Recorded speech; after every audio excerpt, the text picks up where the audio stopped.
Finance की दुनिया में जेफ गुंडलाच का बड़ा नाम है। वो अपनी सही मार्केट प्रेडिक्शंस के लिए जाने जाते हैं। उन्हें द बॉन्ड किंग यूं ही नहीं कहा जाता। अभी हाल ही में गुंडलाच ने यह कहकर तहलका मचा दिया कि यूएस इकोनॉमी पहले से ही रिसेशन में जा चुकी है। इससे इन्वेस्टर्स घबरा गए हैं। गुंडलाच की यह वार्निंग इकोनॉमिक डेटा को पढ़ने के बाद आई है। उन्हें ऐसे कई साइंस दिख रहे हैं जो रिसेशन की तरफ इशारा करते हैं। सबसे बड़ी चिंता की बात है जॉब लॉसेस का बढ़ना। जब कंपनीज लोगों को काम से निकालना शुरू कर देती हैं, तो यह साफ दिखाता है कि उन्हें फ्यूचर की चिंता सता रही है। गुंडलाच अकेले नहीं हैं जो चिंतित हैं। बहुत से इकोनॉमिस्ट्स का मानना है कि जल्द ही रिसेशन आ सकता है। फेडरल रिजर्व ने भी डाउनटर्न की आशंका जताई है। इसलिए यह समझना बहुत जरूरी है कि रिसेशन क्या होता है और यह आपको कैसे अफेक्ट कर सकता है। रिसेशन एक ऐसा समय होता है जब इकोनॉमी में गिरावट आती है। इसे इकोनॉमिक एक्टिविटी में कमी से पहचाना जाता है, जैसे कि स्पेंडिंग और प्रोडक्शन का कम होना। रिसेशंस कुछ महीनों या फिर सालों तक भी चल सकते हैं। बिजनेसेस और लोगों पर, दोनों पर इसका बड़ा असर पड़ सकता है।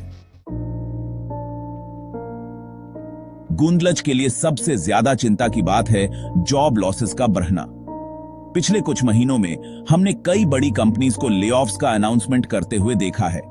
इनमें गूगल और माइक्रोसॉफ्ट जैसी टेक जायंट्स के साथ साथ फोर्ड और जनरल मोटर्स जैसी मैन्युफैक्चरिंग कंपनीज भी शामिल हैं।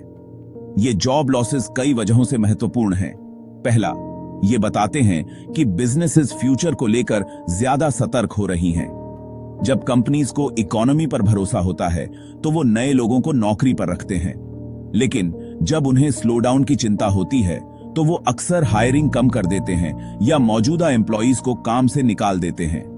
दूसरा, जॉब लॉसेस का असर पूरी इकोनॉमी पर पड़ सकता है।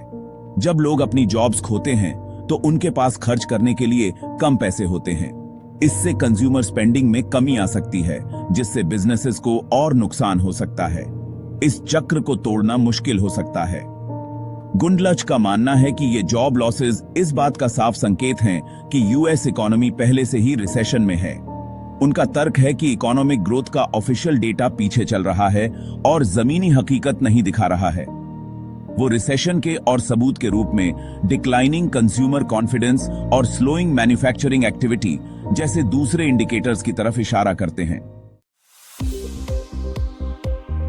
रिसेशन को रोकने के लिए फेडरल रिजर्व ने हाल ही में इंटरेस्ट रेट्स में 50 बेसिस पॉइंट्स की कटौती की है। यह एक बहुत बड़ा कदम था, क्योंकि फेड ने एक दशक से भी ज्यादा समय में पहली बार रेट्स में कटौती की थी।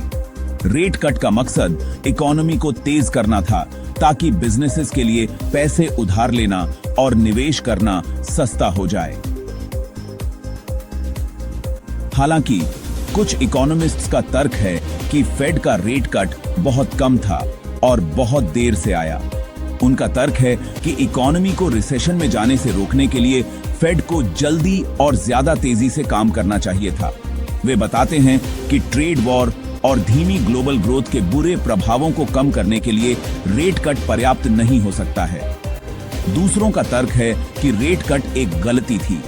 उनका मानना है कि इकोनॉमी उतनी कमजोर नहीं है जितना कुछ लोग सोचते हैं और रेट कट से इन्फ्लेशन बरियाच सकता है। वे यह भी चिंता करते हैं कि अगर रिसेशन आता है तो फेड के पास उससे लड़ने के लिए कोई रास्ता नहीं बचेगा। इंटरेस्ट रेट्स पहले से ही इतने कम हैं कि फेड के पास रेट्स को और कम करने की गुंजाइश बहुत कम है। यह तो समय ही बताएगा कि फेड का रेट कट रिसेशन को रोकने के लिए काफी होगा या नहीं। हालांकि फेड को रेट्स में कटौती करने की जरूरत पड़ी, यह इस बात का संकेत है कि इकोनॉमी को कुछ गंभीर चुनौतियों का सामना करना